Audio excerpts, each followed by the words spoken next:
ကားပြေလို့ပြီးသွားပြီဖြစ်တဲ့အတွက်အဲ့ဒီကားကိုထွက်သွားဖို့ပဲပြောလိုက်ပြီးသူတို့ကသာသူတို့ကားမောင်းပြန်ကြတော့မှဖြစ်ပါတယ်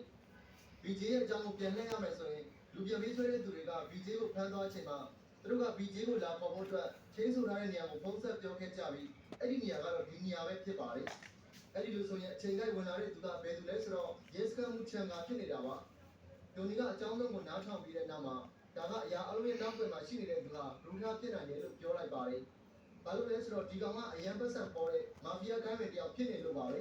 တာဝန်ရှိသူတွေကိုလက်ထိုးထားတာဖြစ်ပြီးအခုဆိုရင်သူက BJ ကိုဖမ်းထားတာလည်းဖြစ်နိုင်ပါတယ်ဒီတိုင်းလွတ်ထားလို့မရတော့တဲ့အတွက် Ivan, Mike နဲ့ Donny တို့ဟာသူ့မိုးထားတဲ့အိမ်ထဲကိုသွားကြည့်ဖို့ဆုံးဖြတ်လိုက်ကြပါတယ်ရောက်သွားတဲ့အခါမှာတော့စောင့်နေတဲ့ရဲကသူတို့ကိုပေးမဝင်ခဲ့ပါဘူးသို့ပေမဲ့ BJ ရဲ့ order ကထွက်ပေါ်လာတဲ့အတွက် Mike ကအချိန်မဆွဲတော့ပဲအဲ့ဒီရဲရဲတဲ့ကိုဆွဲယူလိုက်ပြီးမေးလဲသွားတဲ့ပြီးထိုးချိတ်လိုက်ပါတယ်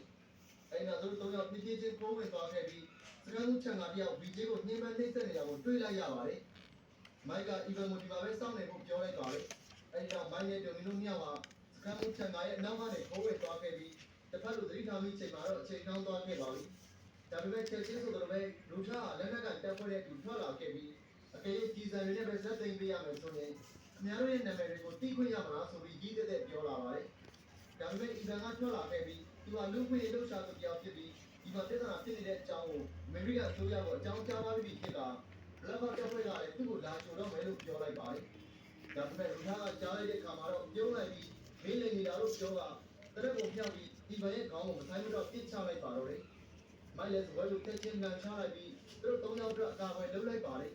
ပြီးတော့ Donny ကို BJ ကိုခေါ်ပြီးဒီကထွက်သွားဖို့နဲ့သူကနောက်ကနေလိုက်လာခဲ့မယ်လို့ပြောလိုက်ပါတယ်သူတို့နောက်ထွက်ပြေးနေချိန်မှာမိုက်ကကာပြစ်တိကပ်ပေးနေခဲ့ပါတယ်သူတို့နောက်ဆုံးထွက်သွားပြီးတဲ့နောက်မှာသူလည်းဆုံးခွာဖို့လုပ်ခဲ့ပြီး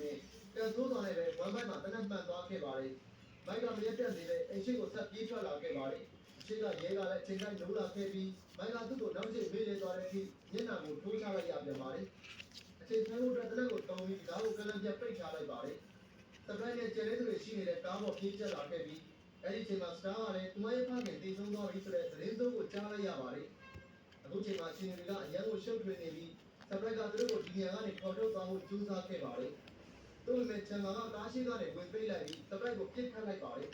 ဒါကြောင့်မိုက်ကချက်ချင်းပဲကားကိုဝင်ရောက်ထိန်းချုပ်လိုက်ရပြီးသူတို့ကိုပြစ်ခတ်ဝိုင်းနေတဲ့ဂျားတွေကနေဖောက်ထွက်နိုင်အောင်ကြိုးစားရပါတယ်နောက်ဆုံးမှာတော့ရွာမျိုးကိုရောက်လာခဲ့ပြီးသူကပိုက်လုံးကိုချီနှောင်ထားတဲ့ပြုံးကိုဓာတ်နဲ့ဖျက်ချလိုက်ပါတယ်